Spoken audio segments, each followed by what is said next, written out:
Assalamualaikum warahmatullahi wabarakatuh. Alhamdulillahilladzi wakafa.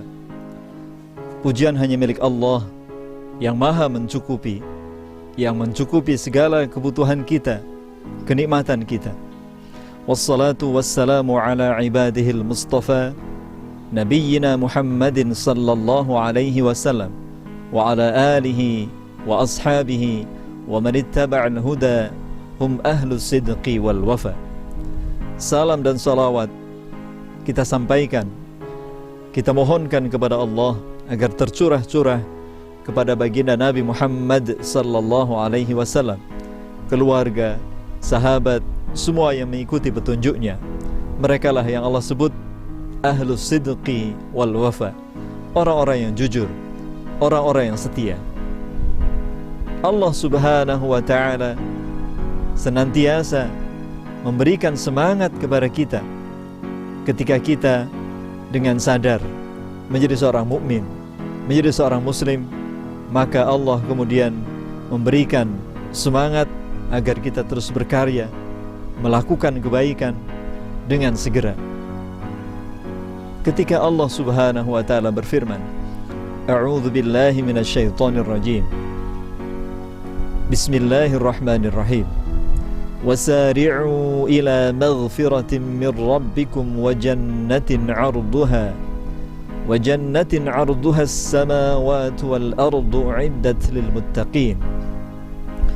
Bersegeralah, bercepat-cepatlah untuk meraih ampunan dan surga Allah yang seluas langit dan bumi, yang Allah sediakan untuk orang-orang yang bertakwa.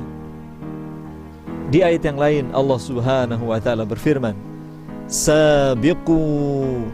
Sabiqu ila maghfiratin min rabbikum wa jannah.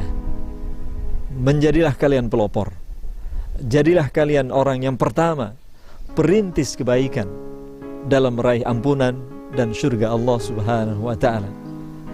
Pantaslah kemudian Allah subhanahu wa ta'ala membagi manusia, orang-orang yang beriman ke dalam 3 kelompok besar.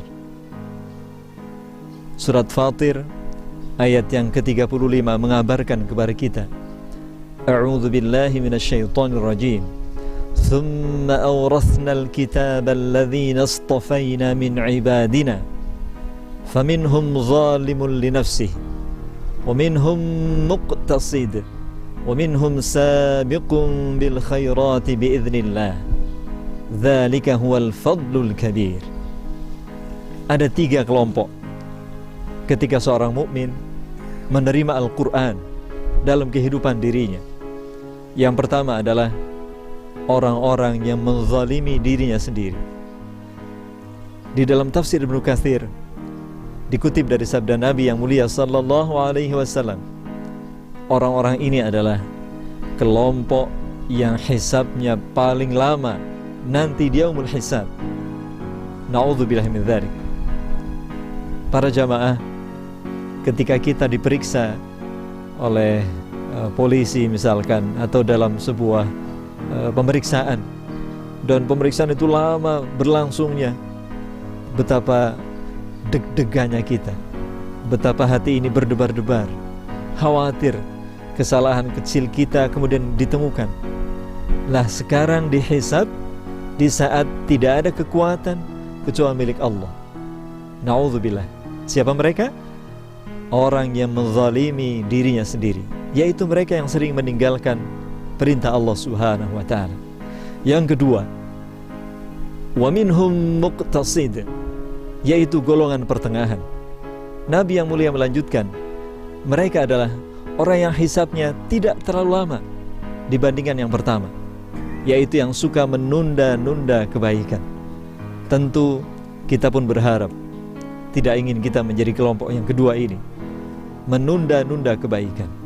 Maka Allah memberikan karunia terbesar, Dzalika huwal fadlul kabir, yaitu orang yang sabiqun bil khairat biidznillah, orang yang menjadi pelopor kebaikan, menjadi perintis kebaikan atas izin Allah. Itulah kemuliaan, keutamaan yang paling besar. Para jamaah yang dirahmati Allah Subhanahu wa taala, betapa dahsyatnya agama ini mengajarkan ketika berbicara akhirat, ketika berbicara surga, ketika berbicara kebaikan, maka Allah menganjurkan untuk bersemangat melakukannya, tidak berlambat-lambat, agar kita tidak menjadi orang yang menyesal di kemudian hari. Semoga Allah berikan karunia kepada kita semangat fastabiqul khairat, berlomba dalam kebaikan, berlomba untuk melakukan kebaikan, bahkan menjadi perintis. Nabi yang mulia bersabda, man sanna sunnatan hasanatan, siapa yang menjadikan atau memelopori kebaikan dalam Islam, maka Allah berikan pahala dan pahala setelahnya karena orang mengikutinya. Terima kasih, mudah-mudahan bermanfaat. Nasrun minallah fatun qarib. Wassalamualaikum warahmatullahi wabarakatuh.